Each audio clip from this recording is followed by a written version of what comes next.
என்னுடைய நண்பர் ஆம்ஸ்ட்ராங் இந்த மேடையில் இருந்தார்னா இன்னும் அதிகமா நான் பேசியிருப்பேன். அவர் எனக்கு இன்னும் அதிகமா பேசுன்னு சொல்லியிருப்பார். ஆனால் இங்கே பல கட்சிகளை சார்ந்தவர்கள் நீங்க வந்திருக்கிறீங்க. கடந்த ஆண்டு கொடூரமான முறையிலே நம்மை விட்டு அவர் பிரிக்கப்பட்டார். இன்று தமிழ்நாட்டில் பூர்வகுடி மக்கள் என்றால் ஒன்று பட்டியலின மக்கள், அடுத்து வன்னியர் மக்கள், அடுத்தது மீனவர் மக்கள், மற்ற சமுதாயங்கள் எல்லாம் இருக்கின்றார்கள். ஆனால் அதிக அளவில் மண்ணின் மைந்தர்கள் பூர்வகுடி மக்கள்.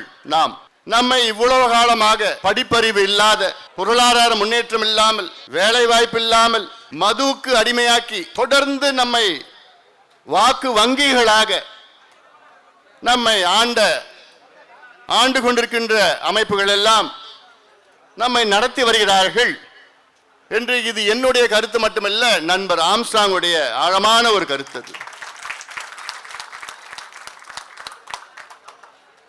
இதை எப்படி நாம் கையாள வேண்டும் என்று பலமுறை நாங்கள் பேசியிருக்கின்றோம். சமீபத்தில் ஒரு டேட்டா, ஒரு தரவு என்னிடம் வந்தது. தமிழ்நாட்டில் சமுதாயங்கள் அடிப்படையில் சட்டமன்ற தேர்தலில் எவ்வளவு சமுதாயம் எந்த தொகுதியில் இருக்கின்றார்கள் என்று ஒரு தரவு. அந்த தரவின்படி தமிழ்நாட்டில் 234 சட்டமன்ற தொகுதிகளில் 62 சட்டமன்ற தொகுதிகளில் அதிகமாக இருப்பது வன்னியர் சமுதாயம். 42 சட்டமன்ற தொகுதிகள் அதிகமாக இருப்பது பட்டியலின சமுதாயம். இரண்டாவது, மூன்றாவது, நான்காவது இதெல்லாம் இந்த தரவில் எடுத்து பார்த்தால் தமிழ்நாட்டிலே 130 சட்டமன்ற தொகுதிகளில் இந்த இரு சமுதாயம் சேர்ந்தாலே நாம் ஆட்சிக்கு வரலாம், நாம் ஆளலாம்.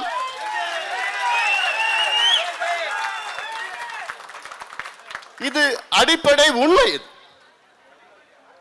ஆனால் நம்மை பிரித்தாண்டு சூழ்ச்சி செய்து நமக்குள்ளே மோதல்கள் ஏவிவிட்டு காலங்காலமாக நாம் ஏதோ எதிரி போன்ற ஒரு தோட்டத்தை உருவாக்கி இந்த இரு சமுதாயங்களும் முன்னேறாமல் கூலியாக, படிப்பறிவில்லாத, மதுவுக்கு அடிமையாக்கி அப்படியே வாக்கு வங்கிகளாக தேர்தல் நேரம் வந்தால் வாக்கு வாக்கு வாக்கு அவ்வளவுதான். இதற்காகத்தான் எங்களுடைய ஐயா சமூக நீதி போராளி மருத்துவர் ஐயா அவர்கள் பாட்டாளிமல் கட்சியை தொடங்கி அதற்கு முன்னோடிகள்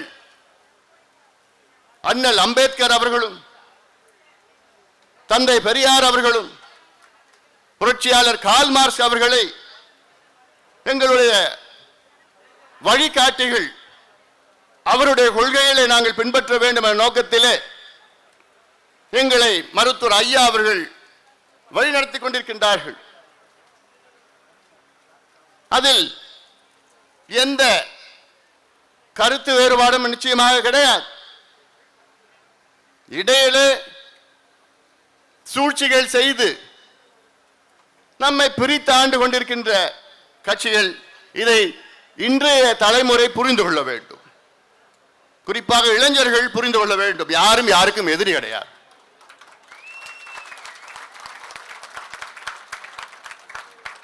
நமக்கு ஆட்சி அதிகாரம் வேண்டும். எதற்கு ஆட்சி அதிகாரம் வேண்டும்? இதைத்தான் தொடர்ந்து நண்பர் ஆம்ஸ்ட்ராங்குடைய மைய கருத்து, ஆழமான கருத்து இது. நாமும் முன்னேற வேண்டும். ஏதோ முதலமைச்சர், துணை முதலமைச்சர், அமைச்சர், எந்த பதவி எல்லாம் இல்லை, அதெல்லாம் வேண்டாம். நமக்கு சமூக நீதி வேண்டும். பூர்வகுடி மக்கள் நாம் முன்னேற வேண்டும், படிப்பு வேண்டும், வேலை வேண்டும், பொருளாதார முன்னேற்றம் வேண்டும், சுயமரியாதையுடன் வாழ வேண்டும். நம் மண்ணில் யாரோ ஆண்டு கொண்டிருக்கின்ற சூழல், சூழ்ச்சி செய்து, ஆனால் அந்த சூழ்ச்சிகள் எல்லாம் உடைத்தெறிய வேண்டும் என்று நண்பர் ஆம்ஸ்ட்ராங் அவர் தொடர்ந்து வலியுறுத்தி, அந்த கருத்து எனக்கு மிகவும் பிடித்த கருத்து. அந்த கருத்தை வைத்துத்தான் நண்பர் ஆம்ஸ்ட்ராங் அவர்களும் நானும் இணைந்தோம். ஆனால் அந்த இணைப்பு துண்டிக்கப்பட்டிருக்கிறது. அதாவது அவர் நம்மிடம் இல்லை, ஆனால் அவருடைய எண்ணங்கள், அவருடைய நோக்கங்கள், அவருடைய கொள்கைகள் நிச்சயமாக வெல்லும். அது மறுபேச்சு கிடையாது, மறுபேச்சு கிடையாது. அந்த அடிப்படையிலே தான் இன்று இங்கே நான் வருகை தந்திருக்கின்றேன். அவருடைய மனைவி அவர்கள் திருமதி ஆம்ஸ்ட்ராங் அவர்கள் நிச்சயமாக அவர்களுக்கும் இந்த இயக்கத்தை சார்ந்தவர்களுக்கும் என்னுடைய முழு ஆதரவை நாங்கள் தருகின்றோம்.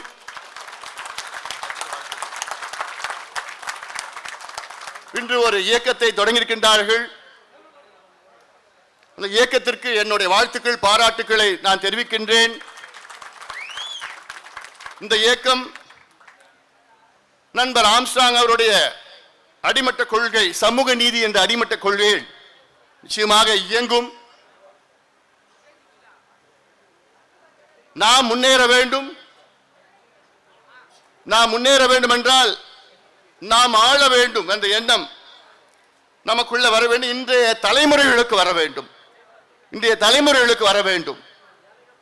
நமக்குள் எந்த பிரச்சனையும் வேண்டாம், எந்த சர்ச்சையும் வேண்டாம். அதில் நான் மிக கவனமாக இருக்கின்றேன், மிக கவனமாக நான் இருக்கின்றேன். அதை மீறி எங்கே அங்கு ஒன்று இங்கு ஒன்று ஏதாவது ஒரு பிரச்சனை இருந்தால் முதல் வேலையாக அங்கே சென்று அதில் நான் அந்த பிரச்சனைக்கு நான் தண்ணியை ஊற்றுகின்றேன். ஒரு நாள் ஒரு சிலர் அதை எண்ணெயை ஊற்றுகிறார்கள். என்னுடைய எண்ணம் இருக்கக்கூடாது. நாம் எல்லோரும் வளர வேண்டும், வாழ வேண்டும். கிராமத்தில் பார்த்தீங்கன்னா இன்னைக்கு என்ன, அதே குடிசை தான், ரெண்டு பேரும் அதே குடிசையில் தான் வாழ்ந்துட்டு இருக்கிறான், அதே கோமணம் தான் கட்டிட்டு இருக்கிறான், அதே ஆடு மாடு தான் வச்சுட்டு இருக்கிறான், அதே கஞ்சியோ கூட தான் குடிச்சிட்டு இருக்கிறான். படிப்பறிவு இல்லை. சாயங்கால நேரம் போனா தண்ணியை சாராயத்தை குடிச்சிட்டு நாசமா போயிட்டு இருக்கிறாங்க. தேர்தல் வந்ததுன்னா உடனே வருவாங்க, பிபி எடுத்துன்னு வருவாங்க. தேர்தல் முடிச்ச உடனே போயிடுவாங்க. இன்னைக்கு நாங்க அரசியல் பேச வரல நான். ஆனால் ஒரே ஒரு கருத்து நான் சொல்லணும். இன்னைக்கு ஆளுங்கட்சி இருக்கிறது. ஆளுங்கட்சிக்கு அதிக சட்டமன்ற உறுப்பினர்கள் கொடுத்த சமுதாயம் வன்னியர் சமுதாயம் 23. இரண்டாவது அதிக சட்டமன்ற உறுப்பினர்கள் கொடுத்த சமுதாயம் பட்டியலின சமுதாயம் 21. இந்த இரண்டு சமுதாயங்களும் சேர்ந்து ஆளுங்கட்சி திமுகவுக்கு கிட்டத்தட்ட 44 சட்டமன்ற உறுப்பினர்கள் கொடுத்திருக்கின்றார்கள். அவ்வளோ சட்டமன்ற உறுப்பினர்கள் கொடுத்த இந்த இரண்டு சமுதாயங்களுக்கு இவர்கள் என்ன செய்தார்கள்? இவர்கள் முன்னேற்றத்திற்கு என்ன செய்தார்கள்? இதை இளைஞர்கள் புரிந்து கொள்ள வேண்டும், இந்த தலைமுறையினர் புரிந்து கொள்ள வேண்டும். ஒன்றும் செய்யல, ஒண்ணுமே செய்யல. அதுலயும் பட்டியலின சமுதாயத்தை சார்ந்த அமைச்சர்கள் புரோட்டோகால் பார்த்தா மொத்தமா இருக்குது, திமுக இருக்குது 35 அமைச்சர்கள். 35வது புரோட்டோகால் யாருன்னா பட்டியலினத்தை சமுதாயத்தை சார்ந்தவர். 34வது புரோட்டோகால் யாருன்னா பட்டியலினத்தை சமுதாய சார்ந்தவர். 32வது 33 வேற யாரும் கொடுத்தா, 32வது யாருன்னா பட்டியலின சமுதாயத்தை சார்ந்தவர். இப்போ அவங்க ஓட்டு மட்டும் வேணும், புரோட்டோகால்ல கூட உங்களால கொண்டு வர முடியல முன்னெடுக்க. இதுதான் சமூக நீதி பேசுற கட்சிகள். இதெல்லாம் பேசணும்னா எவ்வளவு பேசிட்டு போலாம். பாட்டாளி கட்சி முதலாக எங்களுக்கு கிடைச்ச அமைச்சர் பதவி நாங்க யாரும் வன்னியர் கொடுக்கல. தலித் எழில்மலை என்ற ஒரு பட்டியலின சமுதாய சார்ந்தவர்களுக்கு தான் முதல் அமைச்சர் பதவி கொடுக்கணும். திமுக எப்ப தெரியுமா மத்தியில முதல் அமைச்சர் பதவி கொடுத்தாங்க? நாங்க கொடுத்தது 1998 கொடுத்தோம். திமுக 1999 கொடுத்தாங்க. நாங்க கொடுத்த ஒவ்வொரு ஆண்டுக்கு பிறகுதான் திமுக முதலாக மத்தியில் ஒரு தலித் சமுதாயத்தை சார்ந்தவருக்கு அமைச்சர் கொடுக்கிறாங்க. இதெல்லாம் இன்னும் எவ்வளவு பேசிட்டு போலாம். கட்சியினர் பாட்டாளி கட்சியின் பொதுச் செயலாளர் என்ற பட்டியலின் சமுதாயத்தை சார்ந்தவள் தான். வேற எந்த கட்சியும் மற்ற கட்சியில் எதுவும் கிடையாது, யாரும் இல்லை. நான் அமைச்சராக இருந்த நேரத்தில் எவ்வளவு எதிர்ப்புகளை மீறி all India medical entrance exam அதுல 28 ஆண்டுகள் பட்டியலின மக்களுக்கு அங்க இடஒதுக்கீடு கிடையாது. ஆனால் மருத்துவர் ஐயா அவர்கள் சொல்லி வலியுறுத்தி எப்படியாவது நீ கொண்டு வர வேண்டும் என்று வலியுறுத்தி ஓராண்டு காலம் நான் போராடி எதிர்ப்புகளை மீறி போராடி முதல் முறையாக ஆல் இந்தியா மெடிக்கல் சீட்ல பட்டியலின மக்களுக்கு இடஒதுக்கீடு கொண்டு வந்தவன் இந்த அன்புமணி ராமதாஸ் தான் கொண்டு வந்த. நான்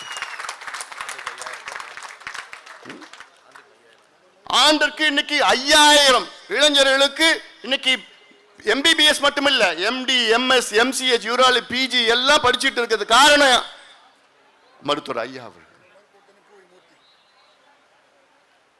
அப்போ அதே போன்ற தாம்பரத்தில் இருக்கிற தேசிய சித்த மையம், நேஷனல் இன்ஸ்டிடியூட் ஆஃப் சித்தா, அதுல ஒரு ஆழமான கோரிக்கை, பண்டிதர் அயோத்தியதாஸ் அவருடைய பெயரை வைக்க வேண்டும். பட்டியலினத்தை சார்ந்த ஒரு சித்தர், சித்த மருத்துவர் என்ற ஆழமான கோரிக்கை, நீண்ட நாள் கோரிக்கை. எதற்கு முன்பு இருந்தவர்கள் எல்லாம் நிறைவேற்ற முடியவில்லை. ஆனால் நான் அதை நிறைவேற்றி இன்னைக்கு தாம்பரம் சித்த மருத்துவமனையில் பண்டிதர் அயோத்தியதாஸ் மருத்துவமனை என்று அவருடைய சிலையை நிறுவி அந்த நிகழ்ச்சியில் ராம்விலாஸ் பாஸ்வான் அவர்களையும் VCK தலைவர் திருமாவளவன் அவர்களையும் ஒரே மேடையில் அழைத்து வந்து ஒரு நிகழ்ச்சியை நடத்தியவன் நான். இன்னும் எவ்வளவு சொல்லிக்கிட்டு போயிட்டு இருக்கலாம். டெல்லியில் எய்ம்ஸ்ல நடந்த பட்டியலின மக்களுக்கு நடந்த கொடுமைகள், அதற்கெல்லாம் தீர்வு கொண்டு வந்தவன் நான். தோராட் கமிட்டியை நிறுவி இப்படி ஒன்றொன்றாக அடுக்கிட்டு போயிட்டு இருக்கலாம். ஆனால் எவ்வளவு நடந்தும் சின்ன சின்ன பிரச்சனைகளை வைத்து நம்மை பிரித்து சூழ்ச்சிகள் செய்து பிரித்து பிரித்து பிரித்து வைத்து அவர்கள் அரசியல் ஆதாயம் தேடிக்கொண்டு பதவிகளும் பொறுப்புகளுக்கும் வந்து நமக்கு இந்த மக்களுக்கு ஒன்றுமே செய்யாமல் இதெல்லாம் நடந்து கொண்டிருக்கிறது. இதெல்லாம் நாம் பேசி ஒன்றிணைந்து நாம் முன்னுக்கு போராடுவோம், முன்னுக்கு நாம் செல்வோம், ஒற்றுமையாக நாம் செல்வோம் என்று இந்த நேரத்தில் நண்பர் ஆம்ஸ்ட்ராங் அவர்கள் நம்மிடம் இல்லாவிட்டாலும் அவருடைய கொள்கைகள், அவருடைய நோக்கங்கள், அதையெல்லாம் நாம் அதை நெஞ்சிலே நிறுத்தி நாம் முன்னேறுவோம். சமூக நீதி நாம் பெறுவோம், சமூக நீதி நாம் பெறுவோம். சமூக நீதிக்காகத்தான் அவருடைய இன்னைக்கு அவருடைய பயணம், ஆம்ஸ்ட்ராங்குடைய பயணம் இருந்தது.